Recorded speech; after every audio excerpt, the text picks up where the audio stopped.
Bismillahirrahmanirrahim. Assalamualaikum warahmatullahi wabarakatuh. Selamat siang Ibu, saya Dr. Amel yang menjaga di klinik pada siang hari ini. Ibu, hari ini kita lakukan pemeriksaan untuk adik-adiknya, anak Ibu.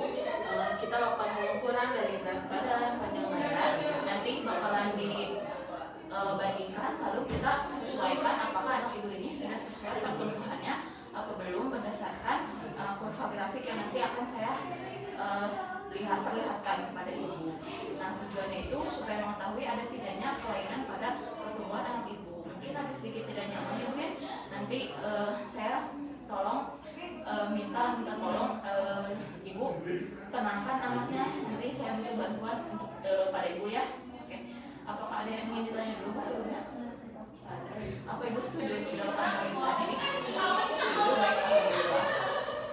Ibu, izin saya bertanya identitas anak Ibu ya. Anak Ibu namanya siapa? Izin saya sambil mencatat ya. Raffi tanggal lahirnya tanggal berapa?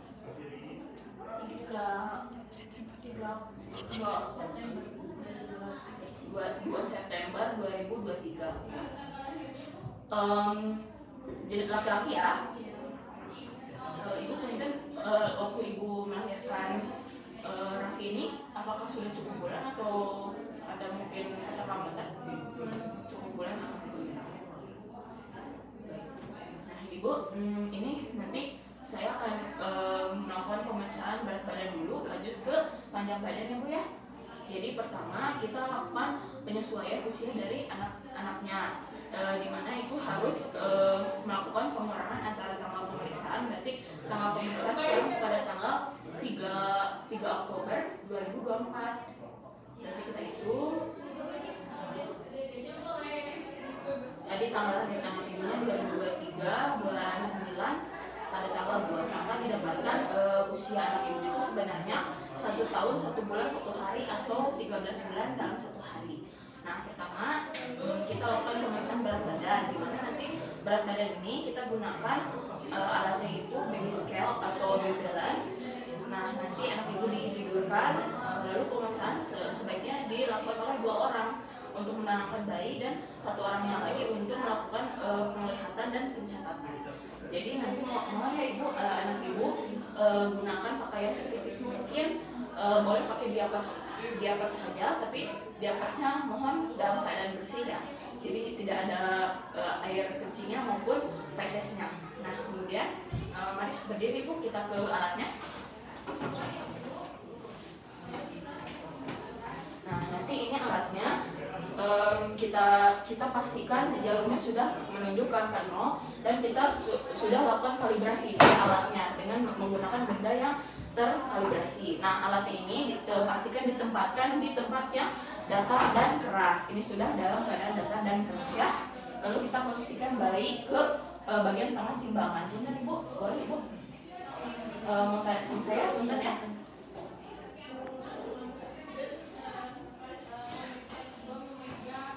Ini anaknya sudah dalam menggunakan pakaian yang tipis ya, tipis mungkin. Jadi kita posisikan anak ke tengah timbangan. Bentar. Ibu boleh tenangin ya anaknya. Adek tenang ya.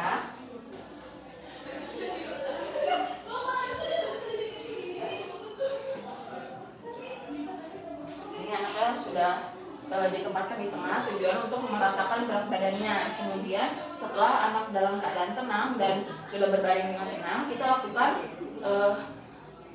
hasilnya itu kita lihat dan dilakukan sebanyak 2 kali. Ya, dari hasil yang pertama catat dan kemudian lakukan yang kedua. Setelah dilakukan pemeriksaan kedua, apabila selisih antara yang pertama dan kedua itu lebih dari 100 gram, maka lakukan pemeriksaan yang ketiga, lalu rata-ratakan dengan hasil yang terdekat. Jadi untuk yang pertama dan kedua didapatkan 11,2 kg. Selanjutnya selain menggunakan baby balance, seperti ya, mohon digendong lagi adanya. Kita bisa menggunakan alternatif lain, yaitu di mana anaknya itu ditimbang bersama dengan ibunya. Jadi ibunya dulu ditimbang, kemudian catat berat badan ibu, kemudian anak ibu gendong, lalu nanti hasil dari penimbangan dikurangi dengan berat badan ibu. Selanjutnya kita lakukan pemeriksaan panjang badan dengan menggunakan infantometer. Nah, ini udah harusnya dilakukan 2 orang juga. Jadi ibu nanti mohon ibu pegang kepala anak ibu supaya tetap lurus gitu ya Bu ya, dengan mengarah ke Frankfurt horizontal plane. Nah, ini alatnya. Jadi yang pertama, pastikan anak sudah dalam keadaan memakai pakaian yang tipis, kemudian bagian kepala dan kaki tidak menggunakan aksesoris. Lalu terlentangkan bayi, betul ya Bu? Mohon ditidurin aja. Mohon ditidurkan. Kemudian pastikan bagian kepala, bahu, bokong dan tumit itu menempel ke alat. Mungkin ya Bu ini kurang ini ya. Benar ya Adik? Cucut. Pastikan kepalanya ini menempel pada alat. Kemudian bayi dalam keadaan terlentang. Lalu satu orang membantu memegangi kepala adiknya. Ibu pegang kepala adiknya, lembut aja ya Bu ya. Pastikan ini adanya traksi dengan lembut untuk ke arah Frankfurt horizontal plane. Kemudian satu orang lagi memegang lutut bayi untuk meluruskan kaki bayinya untuk melakukan pengukuran dengan infantometer. Pastikan kaki selurus mungkin dan telapak kaki dan jarinya menghadap ke atas dan menempel pada alat. Nah, pastikan semua sudah lurus. Kemudian lakukan pemeriksaan yang kedua kalinya.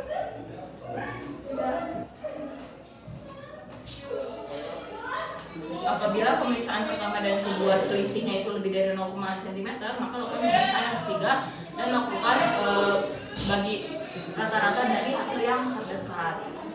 Kemudian setelah itu, udah Ibu, nah kita ke meja lagi untuk melakukan plotting ke kurva. Dulu, kepalanya kumat. Nah.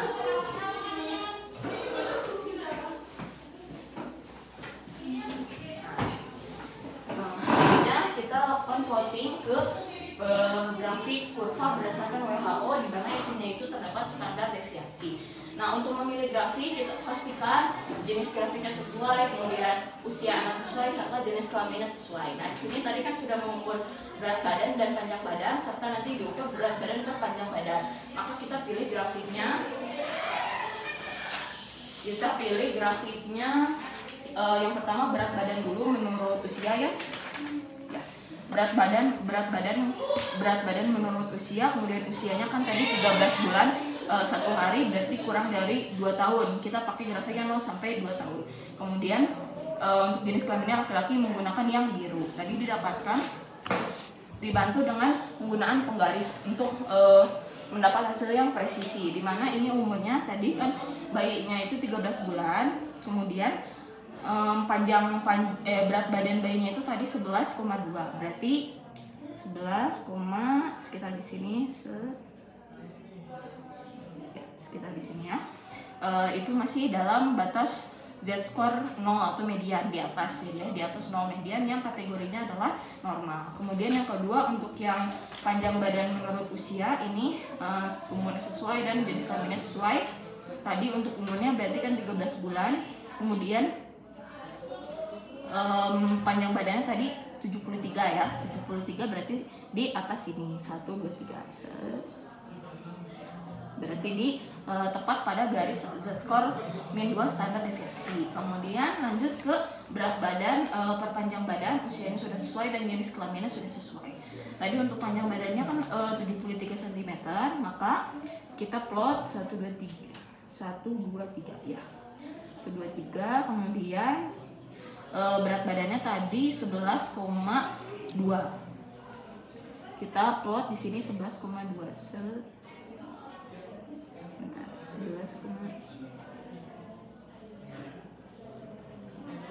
Sekitar di sini ya. Yaitu di standar deviasi lebih dari 1 yang kategorinya itu beresiko overweight. Lalu kita interpretasikan dan berikan kesimpulan pada orang tua pasien. Baik Ibu, Tadi kan kita sudah melakukan pengukuran nih dari panjang badan, dari berat badan, panjang badan, serta perbandingan antara berat badan dan panjang badan. Nah, tadi Ade didapatkan untuk berat badan per usianya itu berada pada standar deviasi lebih dari 0. Jadi lebih dari median. Itu termasuk kategori normal ya Bu, alhamdulillah. Untuk yang kedua, yang panjang badan termasuk ke dalam standar deviasi min 2. Itu masih dalam batas normal, namun kita harus lakukan pemantauan ulang nanti bulan depan. Ya, untuk yang ketiga, yang terakhir, perbandingan antara berat badan dan panjang badan yang tujuannya itu untuk mengukur status gizi anak. Karena kurang dari 2 tahun maka belum bisa memakai BMI, nanti lebih dari 5 tahun pakai BMI. Nah, AD termasuk ke standar deviasi 2, di mana itu termasuk kategori resiko overweight, namun nanti kita harus pantau lebih dalam lagi bulan depan, dan nanti kita pantau menggunakan BMI apabila AD sudah lebih dari 5 tahun gitu ya Bu ya. Namun overall semuanya alhamdulillah normal ya Bu ya. Ibu tetap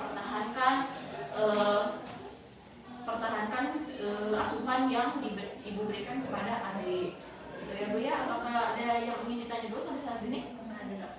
Alhamdulillah. Hatur nuhun ya Bu telah menjaga adik dengan sangat betul, kemudian kasih sayangnya juga penuh.